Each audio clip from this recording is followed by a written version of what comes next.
it's a great note to end on, but for that final note, I'd love to hear from both of you, one piece of advice, having kind of gone to the moon and back.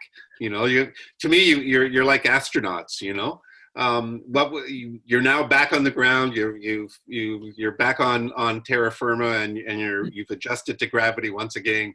What's your advice? What in terms of anybody wishing to take off to outer space as you did?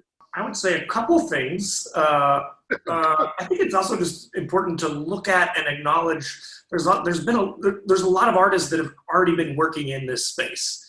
And so I think that's also important to acknowledge and look at, and there's resources for that. We can happy to share a list of links and websites to that. So do that. I do think that technical rehearsal is key to do that. And then lastly, I just think it's also, when thinking about this, we also have to think about the artist whose work really doesn't translate to this space, to this medium, and not trying to force them into this space, and figuring out ways that we can support those artists during this moment when they can't actually do the thing that is so valuable and so meaningful to experience. And so I think that's just something that all of us in this field have to keep thinking about and looking at. How can we get resources into the hands of artists and designers and technicians in this moment when their work doesn't translate as easily to this space?